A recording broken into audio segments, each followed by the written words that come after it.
পরিচয়পত্রের দাবিতে যে 21শে জুলাই হয়েছিল, আমাদের দলনেত্রী মমতা বন্দ্যোপাধ্যায়কে আমার কৃতজ্ঞতা শ্রদ্ধা জানাচ্ছি। সভামঞ্চে উপবিষ্ট লোকসভা রাজ্যসভার সাংসদ সহ মন্ত্রিসভার প্রত্যেক সদস্যা, তৃণমূল কংগ্রেসের সর্বস্তরের দলীয় পদাধিকারী, সর্বস্তরের জনপ্রতিনিধি, পঞ্চায়েত, মিউনিসিপ্যালিটি, জেলা পরিষদ, গ্রামসভা, আমি সকলকে কৃতজ্ঞতা জানাচ্ছি যারা আজকে এই ধর্মতলার বুকে এসে নতুন ইতিহাস তৈরি করেছেন। 2025-এর 21শে জুলাই আমি মনে করি গত বছরের 21শে জুলাইকেও ছাপিয়ে গেছে। আমি প্রত্যেককে ধন্যবাদ জানাচ্ছি, কৃতজ্ঞতা জানাচ্ছি, এবং এটাই 21শে জুলাইয়ের বৈশিষ্ট্য যে প্রতি বছরের 21শে জুলাই আগের বছরের 21শে জুলাইকে ছাপিয়ে যায়।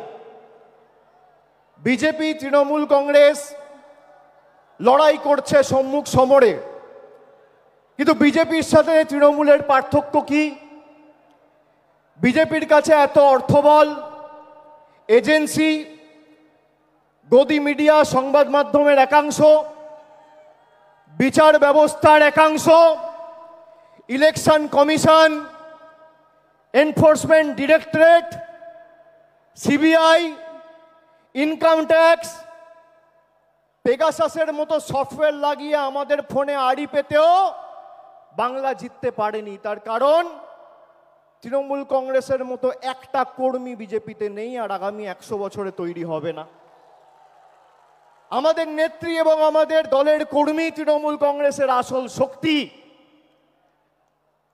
আমি নত মস্তকে প্রত্যেকটা কর্মীর পায়ে, যারা সকাল 6টা থেকে ভিড় করে এই 21শে জুলাই আমাদের নেতৃত্ব থেকে দিক নির্দেশ নেবেন, তার বক্তব্য শুনবেন, মননে গ্রহণ করবেন, বাস্তবে রূপায়ণ করবেন বলে এই ধর্মতলার বুকে এসে পৌঁছেছেন। আমি সকলকে নতমস্তকে কুর্নিশ জানাচ্ছি, স্যালুট জানাচ্ছি, সালাম জানাচ্ছি। 2024-এর 21শে জুলাইয়ে আমরা বলেছিলাম যে 26-এর যে লড়াই আছে, আপনারা প্রস্তুত হন, সকলকে ঐক্যবদ্ধ হয়ে প্রস্তুত হতে হবে। আপনারা দেখেছেন আজ থেকে ঠিক 16-17 মাস আগে 2024-এর নির্বাচনের প্রাক্কালে তৃণমূল কংগ্রেস ব্রিগেড চলো সমাবেশের ডাক দিয়েছিল। 10ই মার্চ 2024 আমরা এক সপ্তাহের ব্যবধানে ব্রিগেড চলো সমাবেশ করে 10 থেকে 12 লাখ লোক নিয়ে ব্রিগেড ভরিয়ে দেখিয়ে দিয়েছিলাম তৃণমূল কংগ্রেসের সাংগঠনিক শক্তি। সেই দিনকে তৃণমূল কংগ্রেস বলেছিল জনতার গর্জন, বাংলা বিরোধীদের বিসর্জন। এই বিজেপিকে বাংলা বিরোধী প্রথম কে বলেছে? তৃণমূল কংগ্রেস বলেছে, মমতা বন্দ্যোপাধ্যায় বলেছে, আমরা বলেছি। সেই দিন আমরা যে ডাক দিয়েছিলাম জনতার গর্জন, বাংলা বিরোধীদের বিসর্জন, সেটা শুধুমাত্র একটা পলিটিক্যাল স্লোগান ছিল না, সেটা ছিল বিজেপির আসল চরিত্র উন্মোচন। যে বিজেপি 2019 সালের নির্বাচনের প্রাক্কালে এই উত্তর কলকাতায় ঈশ্বরচন্দ্র বিদ্যাসাগরের মূর্তি ভেঙেছিল, যে বিজেপির নেতারা কবিগুরু রবীন্দ্রনাথ ঠাকুরকে বামপন্থীর প্রোডাক্ট বলে, যে বিজেপির নেতারা বাংলার কৃষ্টি সংস্কৃতি নিয়ে তাচ্ছিল্য ব্যঙ্গ বিদ্রুপ করে, যে বিজেপির নেতারা ইলেকশনে ময়দানে লড়াইয়ে জিততে না পেরে গরিব মানুষকে ভাতে মারার পরিকল্পনা, ষড়যন্ত্র, নির্লজ্জ প্রচেষ্টা করে বাংলার মানুষের টাকা গায়ের জোরে গাজোয়ারি করে আটকে রাখে, সেই বিজেপির একটাই পরিচয়, এই বিজেপি বাংলা বিরোধী। আজকে যদি কেউ বাংলায় কথা বলছে, কিসের এত আপনাদের গায়ে জ্বালা? কেন এত গাত্রদাহ? বাংলায় জিততে পারেননি বলে। আমি তো আগের মাসে সভা করেছিলাম ডায়মন্ড হারবার থেকে, বলেছিলাম 50 পেরোবে না বিজেপি। আমি রাজনৈতিক ভবিষ্যৎবাণী করি না, কিন্তু যদি ভবিষ্যৎবাণী করি ভেবে চিন্তে করি আর মানুষের উপর অগাধ আস্থা রেখে করি। আমি আপনাদের দায়িত্ব নিয়ে বলছি, যেভাবে এরা বাংলার মানুষকে লাঞ্ছিত, নিপীড়িত, অত্যাচারিত, অপমানিত, শোষিত করেছে দিনের পর দিন, খালি নিজের ঔদ্ধত্য, অহংকার আর দম্ভের কারণে যে কটা ছাইপাস আর গুটি কয়েকটা বাংলা বিরোধী পড়ে রয়েছে তাদেরকে ঝেঁটিয়ে বিদায় দিয়ে আমাদের বঙ্গোপসাগরে ফেলতে হবে। আজ থেকে 32 বছর আগের 21শে জুলাই সচিত্র পরিচয়পত্রের দাবিতে 13 জন নিজের প্রাণ দিয়ে ভারতবর্ষের প্রতিটা মানুষের গণতান্ত্রিক অধিকার ফিরিয়ে দিয়েছিল। 2025-এর 21শে জুলাই আজও যদি ইলেকশন কমিশনের কারচুপি রুখতে তৃণমূল কংগ্রেসের কর্মী সমর্থকদের রাস্তায় নেমে প্রাণ দিতে হয়, আমরা দেবো। দরকার হলে মমতা বন্দ্যোপাধ্যায়ের অনুমতি নিয়ে দিল্লিতে বৃহত্তর আন্দোলন তৃণমূল কংগ্রেস করবে। বাংলার ভোটার লিস্টে আমরা কারচুপি করতে দেবো না। আর বিজেপি দলকে বলে রাখবো, মাইকের আওয়াজ যত দূর যাচ্ছে বাংলার মানুষের ক্ষমতা আপনারা দেখেছেন। 100 দিনের গরিব মানুষের টাকা আপনারা গায়ের জোরে বন্ধ করে রেখেছেন। আমরা দিল্লিতে গেছি আন্দোলন করতে, জনজাতি, মূলবাসী, তপশিলি জাতি, উপজাতি সম্প্রদায়ের প্রতিনিধি, জনপ্রতিনিধি চুলের মুঠি ধরে মহিলাদের টানতে টানতে, ছেঁচড়াতে ছেঁচড়াতে আপনারা কৃষি ভবন থেকে দিল্লি পুলিশকে দিয়ে বার করেছে। তার জবাব পেয়েছেন 2024-এ। এবার কি করছে আসাম ফরেন ট্রাইব্যুনাল, যার বাংলার মাটিতে কোনো এখতিয়ার নেই, সেই আসাম ফরেন ট্রাইব্যুনালকে দিয়ে চিঠি পাঠিয়ে রাজবংশী ভাইদের বলছে তোমরা বাংলাদেশি। আমরা বাংলায় কথা বলি, আমাদের অপরাধ 100 বার বাংলায় কথা বলবো। আমরা যত বাংলায় কথা বলবো এদের তত গায়ে জ্বালা। গর্ব করে বলবেন বাংলা। আগে জয় শ্রীরাম বলতো, মনে আছে? ঠেলায় না পড়লে বেড়াল গাছে ওঠে না। এখন বলছে জয় মা কালী, এখন বলছে জয় মা দুর্গা। আর আজকে আমার নাম দিয়ে লিখে রাখুন 21শে জুলাই 2025। আমি বলছি 26-এর পর জয় বাংলা বলাবো, না বলাতে পারলে আমাদের ক্ষমতা নেই। আরে এটাই তো তৃণমূল কংগ্রেসের জয়, এটাই তো বাংলার জয়। যে বাংলার মানুষকে ভাতে মারতে চেয়েছিলে, আজকে সেই বাংলার মানুষের পায়ে মাথা ঠুকে জয় মা কালী, জয় মা দুর্গা বলতে হচ্ছে। এটাই বাংলার 12 কোটি কৃষক, শ্রমিক, যুবক, যুবতীদের জয়, তপশিলির জয়, আদিবাসীর জয়, জনজাতির জয়, কৃষকের জয়, শ্রমিকের জয়, বাংলার কৃষ্টির জয়, ঐতিহ্যের জয়, সংস্কৃতির জয়। যে দুর্গাপুজোর কমিটিগুলোর পিছনে ইনকাম ট্যাক্স লাগিয়ে দুর্গা মণ্ডপগুলোকে অপমানিত করেছিলে, দুর্গাপুজো বন্ধ করতে চেয়েছিলে, আজকে সেই বাংলার মাটিতে দাঁড়িয়ে জয় শ্রীরামকে বর্জন করে জয় মা দুর্গা বলতে হচ্ছে। আর 10 মাস তারপর জয় বাংলা বলবে। আপনারা সবাই ঐক্যবদ্ধ তো?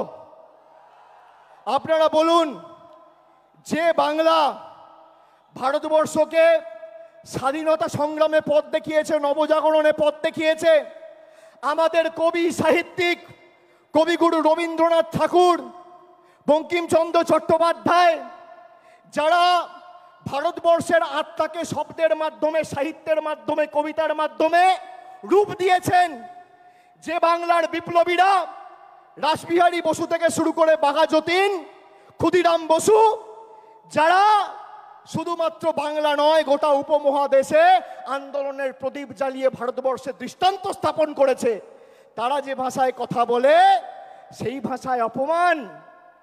2021-এর আগে বলেছিলাম খেলা হবে, এবার বলছি পদ্মফুল উপড়ে ফেলা হবে, পদ্মফুল উপড়ে ফেলা হবে। যে কজন আবর্জনা রয়েছে শপথ নিন, নিজের বুথে ফেরত গিয়ে মানুষকে বলতে হবে যে আমাদের টাকা পয়সা, রাস্তাঘাটের, জলের, আবাসের টাকা আটকে রাখা শুধু নয়, বাঙালিকে মাছ খাওয়া নিয়ে খালি ব্যঙ্গ বিদ্রুপ করা নয়, বাংলায় কথা বললে বিজেপির নেতা আসামের মুখ্যমন্ত্রী বলছে বাংলাদেশি। আজকে বলুন প্রায় 15 দিন হয়েছে এই বিজেপির নেতারা দিল্লির দায়িত্বে, দেশের দায়িত্বে, যারা দলের দায়িত্বে রয়েছে, প্রধানমন্ত্রী থেকে শুরু করে স্বরাষ্ট্রমন্ত্রী, বিজেপির সর্বভারতীয় সভাপতি কি ব্যবস্থায় হিমন্ত বিশ্ব শর্মার এগেনস্টে নিয়েছে। একজন নির্বাচিত মুখ্যমন্ত্রী তিনি পদে বসে বলছেন বাড়িতে বাংলায় কথা বললে বাংলাদেশি। গর্ব করে বলবো, আর আমি তো বলবো আমাদের এবার নিয়ম নেওয়া উচিত যে অন্তত পক্ষে এই সেশনে আমরা পার্লামেন্টে দরকার হলে বাংলায় বক্তব্য রাখবো, কথা বলবো, দেখি কার গায়ে জ্বালা। আগে দিনে যদি 10 বার বলতাম, এখন 500 বার বলবো। তোমাদের কথায় তৃণমূল কংগ্রেস আর বাংলার মানুষ উঠবে বসবে। আমরা বাংলার সন্তান, গুজরাট উত্তরপ্রদেশের নয়। আমরা বশ্যতা স্বীকার করব না, আমরা মেরুদণ্ড বিক্রি করব না, আমরা আত্মসমর্পণ করব না। গলা কেটে দিলেও জয় বাংলা বেরোবে, তৃণমূল কংগ্রেস জিন্দাবাদ বেরোবে। কত ক্ষমতা আছে ভারতীয় জনতা পার্টির। একদিকে ইডিকে লাগিয়ে বিরোধী দলের নেতাদের স্তব্ধ করা, আর একদিকে ইলেকশন কমিশনকে লাগিয়ে মানুষের ভোটাধিকার কেড়ে নেওয়া। দুটো একটা ইডি আর একটা ইসি, একটা এনফোর্সমেন্ট ডিরেক্টরেট আর একটা ইলেকশন কমিশন। এই দুটো কে কাজে লাগিয়ে একদিকে বিরোধী নেতাদের জেলে ঢুকাচ্ছে, আর একদিকে বিরোধী দলের ভোটার বা ভারতবর্ষের নাগরিকদের ভোটাধিকার কেড়ে নিচ্ছে। আমি বলছি আপনাদের কেউ চিন্তা করবেন না, আপনারা সবাই দেশের নাগরিক। দেশের নাগরিকের ছাড়পত্র দেশের প্রধানমন্ত্রী আর ইলেকশন কমিশন দেবেন না। এই মাটি আমার, এই মাটি আপনার। যে ভাষায় আপনি জন্মের পর কথা বলতে শিখেছেন, যে ভাষায় মা বলেছেন, যে ভাষায় বাবার সাথে কথা বলেছেন, যে ভাষায় আপনার প্রথম প্রেম ভালোবাসা, সেই ভাষাকে বিজেপি বৃদ্ধাঙ্গুষ্ঠ দেখিয়ে আমাদের অপমানিত করবে, আর আমরা বসে বসে সব মুখে কুলুপ বেঁধে বসে থাকবো। আপনারা মূর্খের স্বর্গে বাস করছেন। তবে আমরা বৈষম্যের রাজনীতিতে বিশ্বাস করি না। আমাদের এখানে যারা অবাঙালিরা আছে, আমরা নানা ভাষা, নানা মত, নানা পরিধান, বিবিধের মাঝে দেখো মিলন মহান, এই মন্ত্রে বিশ্বাস করি। আমরা বৈচিত্র্যের মধ্যে একতার মূল মন্ত্রে বিশ্বাস করি। আমাদের বাংলার মাটিতে দুর্গাপুজো, কালী পুজো হয়, আমাদের বাংলার মাটিতে রামনবমী, ছট পুজো হয়, আমাদের বাংলার মাটিতে পবিত্র ঈদ হয়, আমাদের বাংলার মাটিতে বড়দিনও আমরা একই উৎসাহ নিয়ে পালন করি। এটাই বাংলা। এবং এই বাংলাকে কোনোদিন কেউ আঁচড় কেটে শান্ত বাংলাকে অশান্ত করতে পারবে না। যে আগুন নিয়ে খেলবে সে নিজে পুড়ে যাবে। हमसे जो टकराएगा वो चूर चूर हो जाएगा, चूर चूर हो जाएगा। আমি আপনাদের বলছি, 1 ইঞ্চি জায়গা ছাড়বেন না। এরকম না আত্মতুষ্টিতে ভুগলে হবে না যে তৃণমূল জিতছেই, মমতা ব্যানার্জি আছে, আমরা লড়ে নেব। মমতা ব্যানার্জি আছে, সে আমাদের নির্দেশ দেবে, পথ চলার দিশা দেখাবে। মাঠে ময়দানে আমাদের সবাইকে লড়তে হবে, 1 ছটাক জমি ছাড়া যাবে না। দেখি এদের কত ক্ষমতা। বাংলার মানুষকে ডিটেনশন ক্যাম্পে নিয়ে যেতে চায়, এদেরকে 26-এর পর ডিটেনশন ক্যাম্পে আমরা নিয়ে যাব।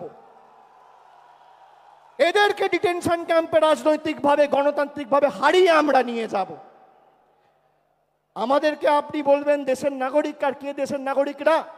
70টা বিধানসভায় জিতে আর 12টা লোকসভায় জিতে ভারতবর্ষের বিভিন্ন জায়গায়, দিল্লিতে, জয় হিন্দ কলোনিতে বাঙালিদের উপর অত্যাচার, আক্রমণ, বিদ্যুৎ কানেকশন, জলের কানেকশন কেটে দেওয়া হচ্ছে। আজকে যারা বাংলায় 70টা আসন আর 12টা লোকসভায় জিতে ভারতবর্ষের বিভিন্ন ঝুপড়িতে, ভারতবর্ষের বিভিন্ন বস্তিতে, বিভিন্ন জায়গায় বাঙালিদের আক্রমণ করতে পারে, অ্যারেস্ট করতে পারে, বাংলাদেশি বলতে পারে, তারা যদি বাংলা দখল করতো কি হতো? কি হতো? এদেরকে একটা জায়গা ছাড়া চলবে না, যেখানে মনে হচ্ছে। আচ্ছা বলুন তো, আমরা কোনোদিন প্রতিহিংসার রাজনীতি করেছি? বিজেপি তো 77টা আসনে জিতেছিল, এখন তো 65-র নিচে। যত দিন যাবে তত মায়ের ভোগে যাবে। তো 77টা আসন জিতেছিল। আপনি বলুন তো, একটা বিধানসভা যেখানে মমতা ব্যানার্জির সরকার রাজনৈতিকভাবে জিততে পারেনি বলে লক্ষ্মীর ভাণ্ডার বন্ধ করেছে, কন্যাশ্রী বন্ধ করেছে, রূপশ্রী বন্ধ করেছে, করেনি, এটাই তৃণমূল কংগ্রেস। আমরা ধর্ম নিয়ে আর আমরা প্রতিহিংসার রাজনীতি করি না, আমরা ধর্ম বাড়িতে করি। আর যখন আমরা রাজনীতি করি আমাদের একটাই ধর্ম, মানব ধর্ম, মানুষকে পরিষেবা পৌঁছে দেওয়া। আমি বক্তব্য দীর্ঘায়িত করব না, আপনাদের সকলকে আরেকবার আমার কৃতজ্ঞতা, প্রণাম, অভিনন্দন জানিয়ে, সকলকে সালাম জানিয়ে আজকে 21শে জুলাইয়ের এই মঞ্চ থেকে আরেকবার শপথ নিয়ে যে আগামী 26-এ এদের শূন্য করে ছাড়তে হবে। জোর গলায় বলুন আর গর্ব করে বলুন, দুহাত তুলে গলায় যত আওয়াজ আছে তুলে বলুন, যেন দিল্লিতে কম্পন অনুভব হয়। জয় বাংলা, জয় বাংলা, জয় বাংলা। গলায় যত জোর আছে দিল্লিতে যেন কম্পন অনুভব হয়।